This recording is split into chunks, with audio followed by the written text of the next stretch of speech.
Šodien turpinām sarunu tēmas, ko par mani padomās, otro daļu.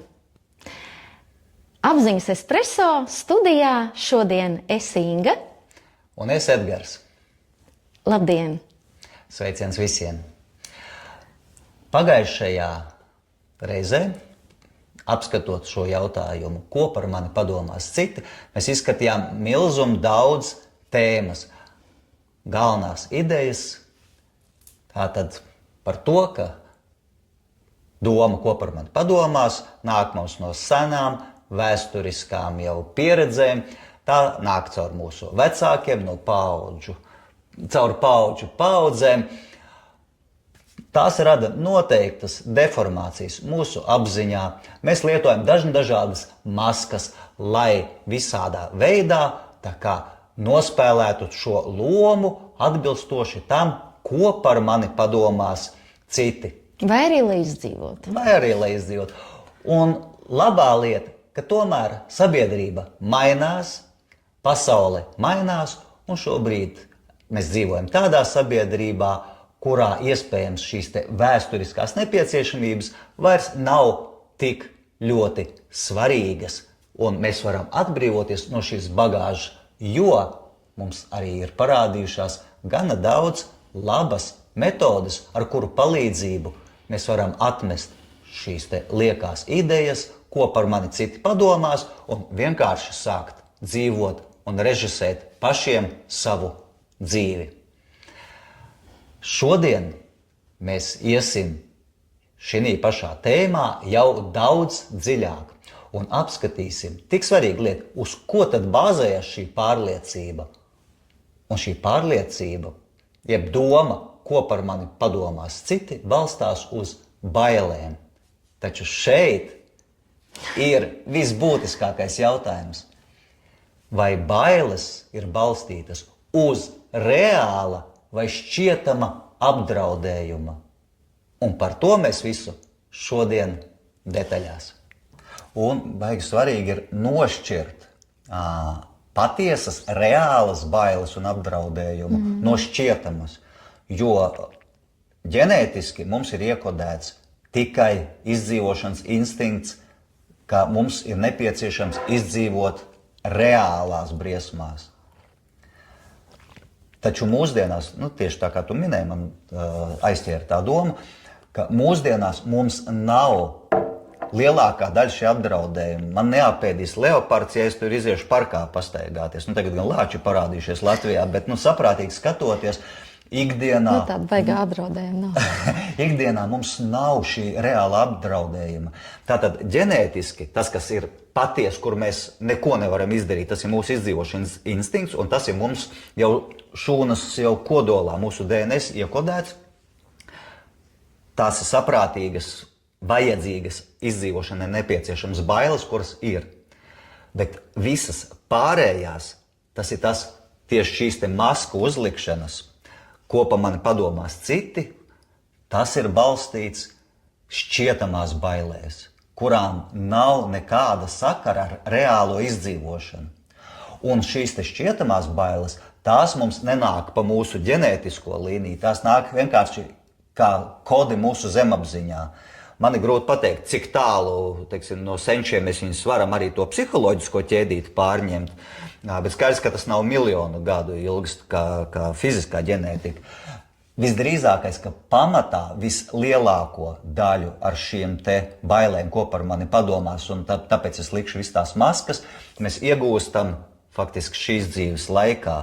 Ja, tā tad jau mātes vēdera esot, ja mēs saņemam no mātes signālus, ka viņa nedroša, bailīga un visu laiku saraustīta, tātad bērns jau pārņem varbūt ne to domu, bet to vibrāciju, ka visu laiku ir kaut kāds uztraukums. Ja? Pēc tam viņš piedzimst, un tad, ja viņam, no bērnības tur liek to, šitas nav labi, tā nav pareizi, te tu esi vainīgs, kāpēc to ne tā, tas, kas mums bieži dzirdēts, vai pašam no kaimiņiem, no skolotājiem, no vecākiem, vai ka tur citus tādā veidā ir audzinājuši.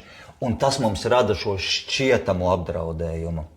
Un tas ir tas, no kā mums jātiek vaļā. Tas ir tas, kas mūs žņauc, tas, kas mums neļauj būt pašiem, un tas, kas liek ņemt, kā tu devi to piemēru, no mugursomas tās maskas, un atkarībā no šīs situācijas vai šīs vilkt vienu pēc otras šīs maskas. Nezinu, kaut vai tu sēdi kaut kādā darba sapulcē un iedomājies, es tā kā gribētu kaut ko arī iebilst vai pateikt, vai teiksim, savu viedokli izteikt, bet ko tur tādi visi lielie, tur gudrie, ja, un izglītotie, ko es te tāds vēl izgāzīšos, ja kopā man padomās citi.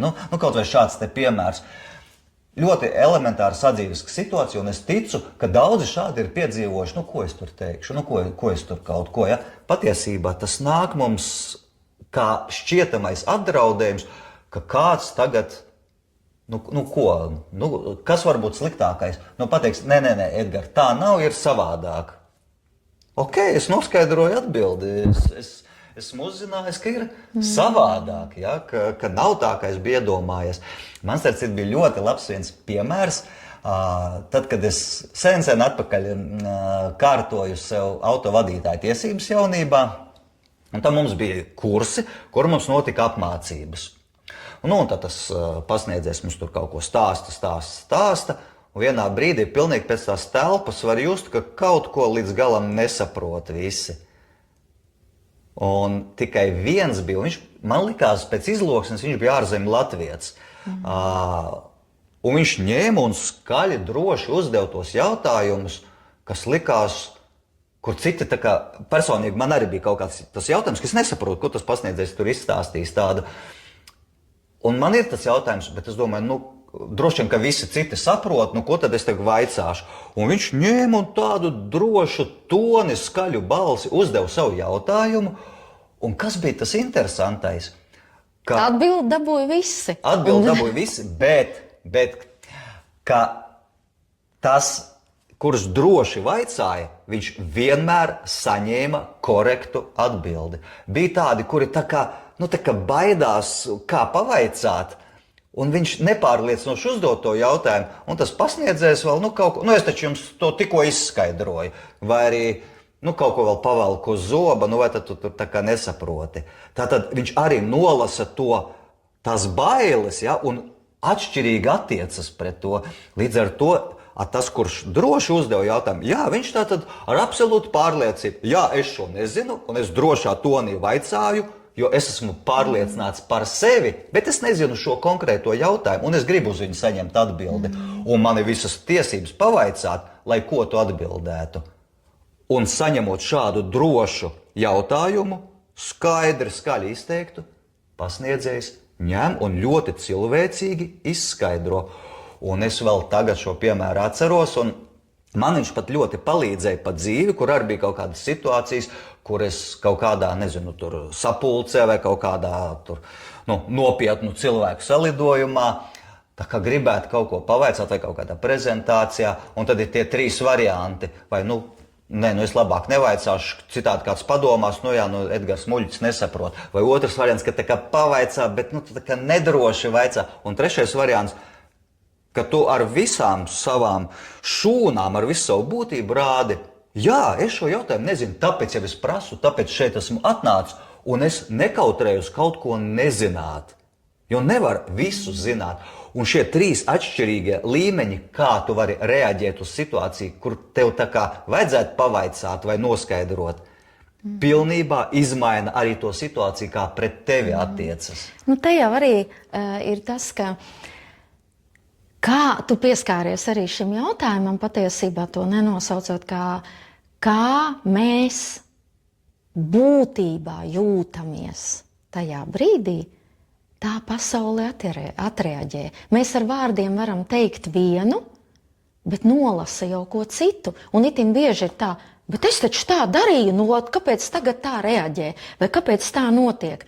Notikumi notiek tieši tā, kā mēs ar savu būtību viņus piesaistām. Un tā nav nekāda mistika. Tas vienkārši ir tas, kā mēs iekšēji jūtamies, kāda ir tā mūsu programma Un to ārēji tas arī tiek nolasīts, kā tu saki. Ja tu esi nedrošs iekšēji, tu vari it kā tur izgriezt krūti un ko jautāt, bet ja tev nav, tas nav par to, vai tu biklāk pajautāsi, vai tu tur būsi tāds izgriežtu krūti. Ja? Tas nav par to, tas ir par to, cik tu tiešām iekšēji pats jūties droši par kaut kādu situāciju vai vispār pats par sevi, sāksim ar to. Un tad, kad mēs atceramies, kad mēs drīkstam kļūdīties, ka mēs drīkstam nezināt, ka mēs galu galā, ja mēs kaut kur ejam kaut ko mācīties, apgūt, mēs taču ejam mācīties. Tātad pats par sevi jau saprotams, ka mēs to nezinām. Mēs to nezinām, mēs nākam uzzināt.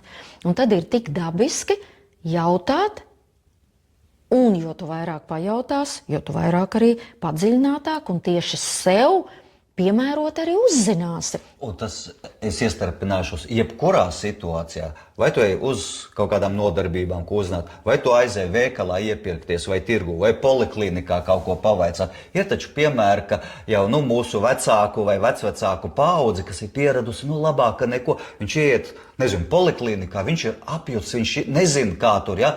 Un viņam ir pat nērti pavaicāt, vai tur kāda administratora kaut ko viņam, un tai vietā, lai es atvainojos, jums man ir jāpalīdz, nevis te jānorāda, gaidiet rindā vai kaut ko tam līdzīgi. Ja?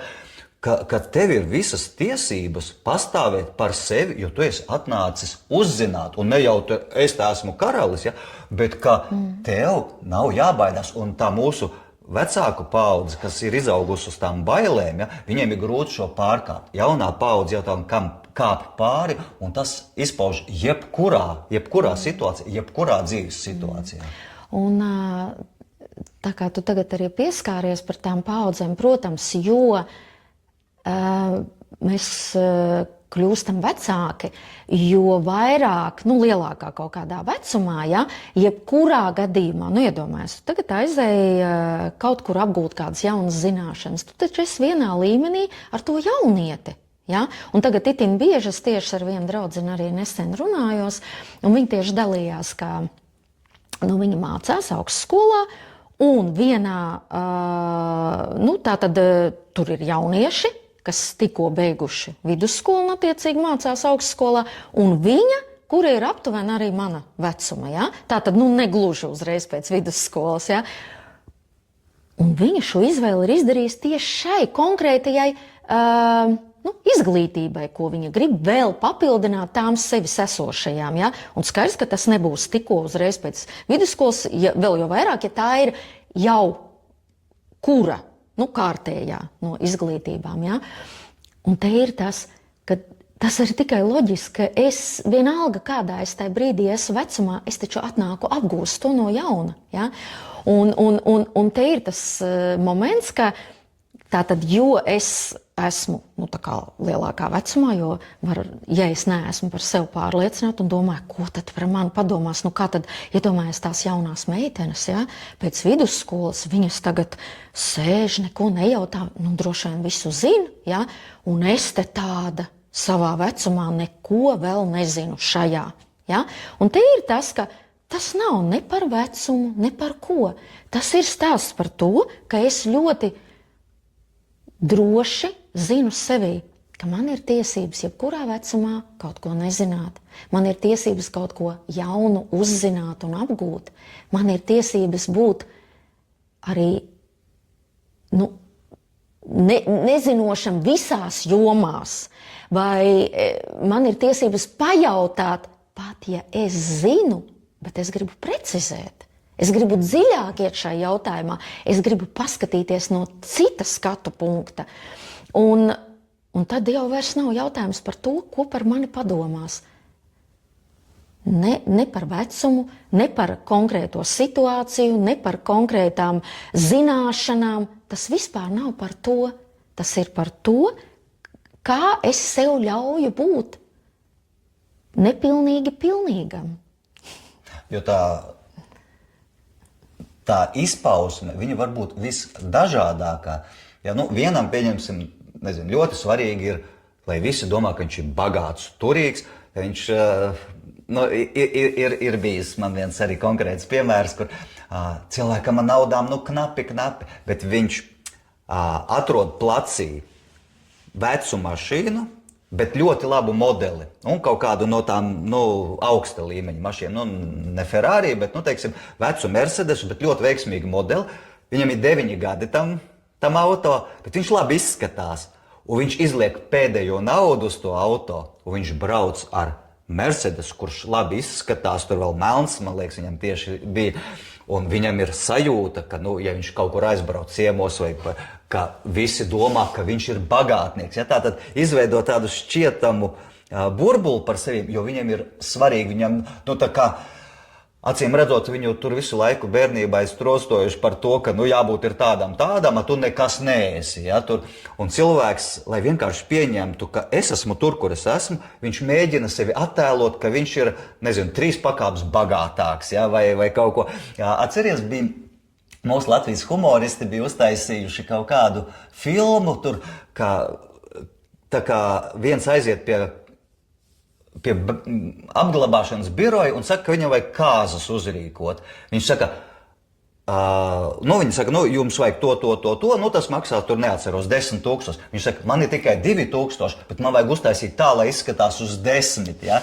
Tātad, tas jau kā humors ir apspēlēts, bet ideja jau tāda ir, ka ļoti bieži cilvēks, ka viņš nespēja sevi pieņemt tāds, kāds viņš ir, viņam vajag parādīt sevi labāku, vai augstāku, vai greznāku, vai bagātāku. Ja? Tiekties uz kaut ko un gribēt būt vairāk, tālāk, dziļāk, ir brīnišķīgi. Bet viss jau sāks ar to, ka tu pieņem un apzinies, kur tu esi, kas ir tas tavs punkts A un uz kuru punktu B tu ej. Un atkal, pat ja tas ir tā, ka tu ej nevis tāpēc, ka tu kādam piepildi kāda cita kaut kādu tur redzējumu vai sabiedrības vai iederēšanos, bet tieši to, ka tu jūti, ka tev tas ir būtiski, un tu nevis aiz bailēm vai pielāgošanos, bet tāpēc, ka tu zini, ka tu šobrīd izvēlies iet tālāk, dziļāk, vairāk, plašāk. Bet tad man, Edgar, rodas jautājums, kā tad mazināt citu ietekmi?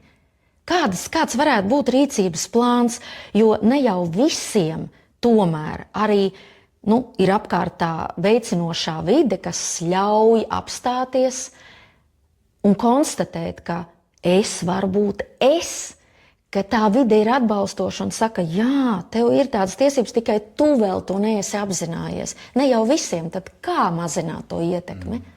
Es teiktu, ka pirmais solis ir saprast, ka tas, no kā mēs esam pasmēlušies šo vēlmi, tās dažādās maskas likt un ko pa mani citi padomās, tas nāk no avota, kurš ir šķietams vai neīsts, vai arī, ja pieņemsim, mums ir kaut kāda, man ir kaut kāda saikne ar konkrētu cilvēku, no kura man nāk šī vēlme likt tās maskas un domāt, ko viņš pa mani padomās, tad jāsaprot, ka ja jau no manis ir kaut kas prasīts, es esmu vai nu kritizēts, vai vainots, vai man ir pārmests par to, ka man vajag darīt tā, vai ka es ne to daru, ka tas ir dēļ tā, ka tam otram cilvēkam pašam kaut kas pietrūkst, un viņš īstenībā runā nevis par mani, bet par sevi. Ka viņam trūkst, un viņš vaino otru, lai tas otrs, vai bērns, vai kaimiņš, vai lai kas tas būtu, lai viņš iekļaujās tā cilvēka, kuram tie trūkumi ir kaut kādā schēmā, kaut kādā drošības saliņā viņa. Tātad tas ir pirmais, ka jāsaprot, ka tās manas bailes vai nedrošība, viņas ir iracionālas, viņas pamatā nāk no kaut kādām zemapziņas dzīlēm, un viņas nav reāls apdraudējums. Ja es to saprotu, tas jau ir pirmais solis jau uz to, ka es varu beigt mainīt tās maskas, ko pa mani citi padomās. Par citu rīcību runājot šeit piebilstot arī tas, ka tie paši heiti, komentāri, ja? Tas jau arī ir tieši tas pats, ka mums nav jāmaina viņu rīcība. Mums ir jāmaina sava attieksme pret to. To tu gribēji tā kā droši vien pateikt. Tā skaitā. Otrs ja mēs neskatāmies par to, no kā mums nāk no tā konkrētā cilvēka tās bailes, bet ka mēs jau skatāmies uz āru, ko pa mani padomās tas 3., 4., ko es nu pat esmu saticis, tad ir pilnīgi skaidri jāapzinās, ka cilvēkiem ir pilnīgi vienalga par mums. Mums šķiet, ko viņi par mums padomās. Pamatā cilvēki domā par sevi. Tieši tāpat kā es domāju par sevi, ko par mani padomās. Tieši tāpat citi cilvēki drīzāk domā, ko pa viņiem padomās, nevis domā par tevi. Un pat, ja kaut kādā brīdī viņš tev tā kā nosoda, tas ir tāpēc, ka viņš pats ar kaut ko netiek galā, un viņš īstenībā domā par sevi, tevi iekļaujot vienkārši savā nepārliecinātības laukā. Un ja esmu pats par sevim pārliecināts, mani nevar iekļaut svešā laukā. Ja? Bet tu taču negribi teikt, ka mēs vispār par citiem nedomājam. Šeit es domāju tā, ka ja es gribu izpaust savu rūpi, ja es gribu patiesi painteresēties, kā tas cilvēks jūtas, jā, tad es domāju par to otru. Bet tādā veidā, ka es esmu viņa domās nepārtraukti, kā es tur kaut ko esmu izdarījis vai neizdarījis, tas ir tas, ko mēs tā kā mēģinam pateikt, ja? Ka ne jau kāds otrs tur sēž un domā, kā tad tu šitā te, vai kā. Jā, nenoliedzam, bet tieši tas, ka mēs jau domājam arī, bet tas vairāk ir nevis saistībā ar to, kā tas ir ar mani tā kā miedarbībā.